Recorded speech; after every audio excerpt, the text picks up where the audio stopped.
lagi dengan Ibu ST di mata pelajaran agama. Hari ini kita akan melanjutkan kembali pembelajaran kita, yaitu sifat gereja yang apostolik. Minggu lalu kita telah membahas sifat gereja yang katolik, dan hari ini kita akan membahas sifat gereja yang apostolik, yang dimana kita akan membahas bagaimana kehidupan kisah para rasul. Jadi penasaran bagaimana dengan materi kita hari ini? Tetap semangat dan salam SFD. Seperti biasa anakku, untuk mengawali pembelajaran kita, maka mari kita membuat tanda kemenangan Kristus. Dalam nama Bapa dan Putra dan Roh Kudus. Amin. Nah, minggu lalu anakku kita telah mempelajari sifat gereja yang katolik.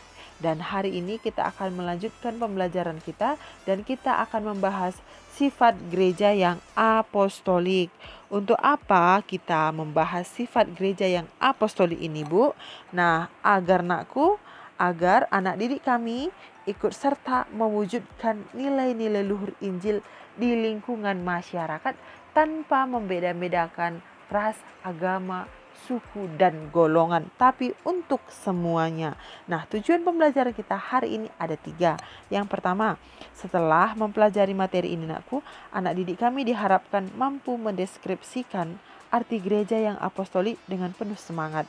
Dan yang kedua, setelah mempelajari materi ini anak didik kami diharapkan mampu memahami tradisi gereja yang menunjukkan ciri apostolik sebagai landasan gereja yang penuh cinta kasih. Dan yang ketiga, setelah mempelajari materi ini, anak didik kami diharapkan mampu mewujudkan usaha-usaha sifat gereja yang apostolik dengan jujur. Nah, karena di sekolah kita belajar nilai karakter ke-SFD-an, jadi karakter yang kita dalami lagi dari karakter yang sudah dilampirkan di tujuan pembelajaran kita, yaitu karakter fraternitas dan karakter pembawa damai, dan indikator kelima menciptakan kedamaian. Nah, Kristus mendirikan gereja dan mempercayakan otoritasnya kepada para rasulnya, para uskup yang pertama. Ia mempercayakan otoritas khusus kepada Santo Petrus, Paus pertama dan Uskup Roma untuk bertindak sebagai vikarisnya atau wakilnya di dunia. Nah, otoritas ini telah diwariskan melalui sakramen tahbisan suci dalam apa yang kita sebut suksesi apostolik dari uskup ke uskup dan kemudian diperluas ke imam dan diakon. Ketika Bapak Uskup mentahbiskan imam, ia melakukannya dengan otoritas suksesi apostolik. Imam tertahbis itu pada gilirannya ikut ambil bagian dalam imamat Tuhan kita Yesus Kristus. Tidak ada uskup, imam, atau diakon dalam gereja kita yang mentahbiskan dirinya sendiri atau melakukan dirinya sendiri, melainkan ia dipanggil oleh gereja dan ditahbiskan ke dalam pelayanan apostolik yang dianugerahkan Tuhan kepada gerejanya untuk dilaksanakan dalam persatuan dengan Paus. Nah, gereja yang apostolik berarti warisan iman seperti yang kita dapat dalam kitab suci, tradisi suci, ajaran suci, dan diwariskan oleh para rasul. Nah, di bawah bimbingan Roh Kudus, roh kebenaran atau magisterium atau otoritas mengajar gereja yang dipercayakan kepada rasul dan penerus mereka, berkewajiban untuk melestarikan, mengajarkan, membela dan mewariskan warisan iman. Nah, di samping itu Roh Kudus melindungi gereja dari kesalahan dalam otoritas mengajarnya.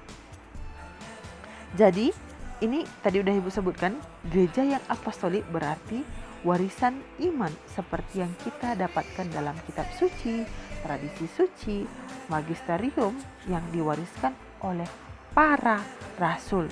Nah, gereja adalah Katolik karena berdasarkan para rasul, baik dalam kesinambungan jabatan maupun dalam keseluruhan ajaran mereka. Nah, ciri apostol ini menuntut pewartaan dalam bahasa yang dimengerti oleh manusia. Lalu kita lihat ajaran kitab suci mengenai sifat gereja yang apostolik ini. Katanya Yesus mengutus para rasul dengan bersabda, "Pergilah, ajarlah semua bangsa dan baptislah mereka atas nama Bapa dan Putra dan Roh Kudus, dan ajarlah mereka menaati segala sesuatu yang telah kuperintahkan kepadamu. Boleh kamu lihat itu di Matius 28 ayat 19 sampai 20. Nah, perintah resmi Kristus untuk mewartakan kebenaran yang menyelamatkan itu oleh gereja diterima dari para rasul dan harus dilaksanakan sampai ke ujung bumi. Gereja terus-menerus mengutus para pewarta sampai gereja-gereja baru terbentuk sepenuhnya untuk melanjutkan karya pewartaan Injil. Lalu kita lihat ajaran gereja, yaitu Lumen Gentium artikel 23. Nah, katanya gereja yang apostolik itu nakku berarti gereja yang berasal dari para rasul dan tetap berpegang teguh pada kesaksian iman mereka yang mengalami secara dekat peristiwa Yesus. Nah, kesadaran bahwa gereja dibangun atas dasar para rasul dengan Yesus Kristus sebagai batu penjuru sudah ada sejak zaman gereja perdana.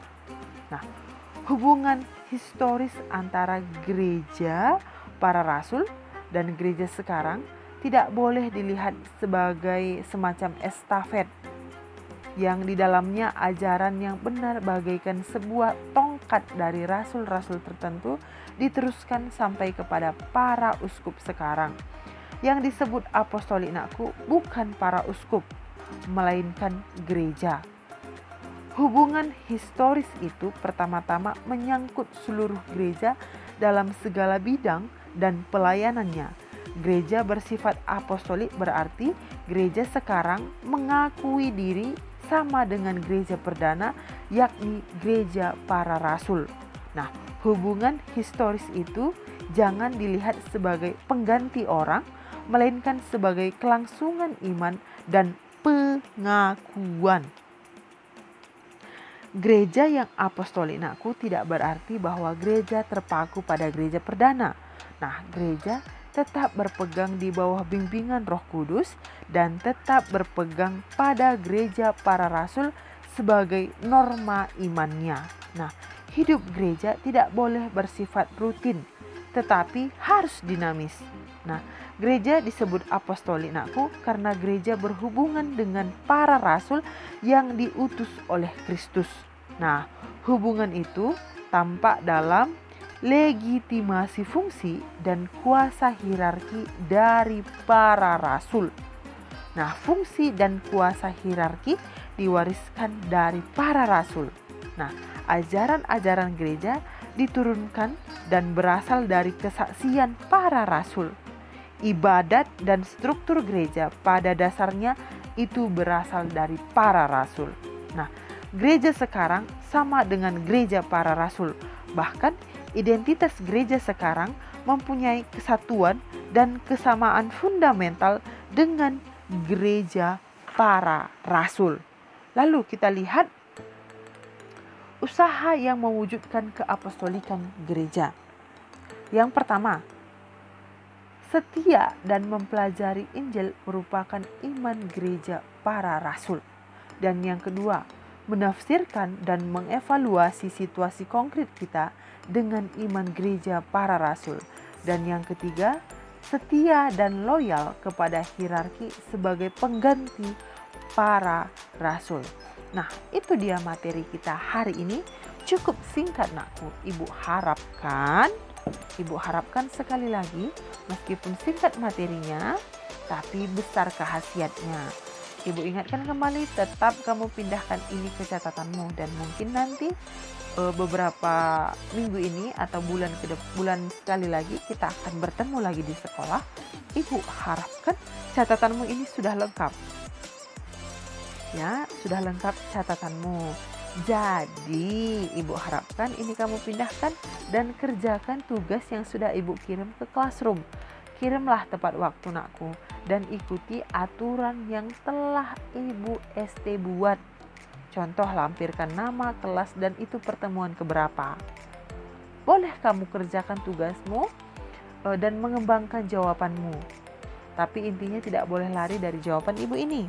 Dari video yang telah ibu lampirkan ini anakku, boleh kamu buat gambar-gambarannya, boleh kamu buat warna-warnanya, supaya lebih indah itu terserahmu.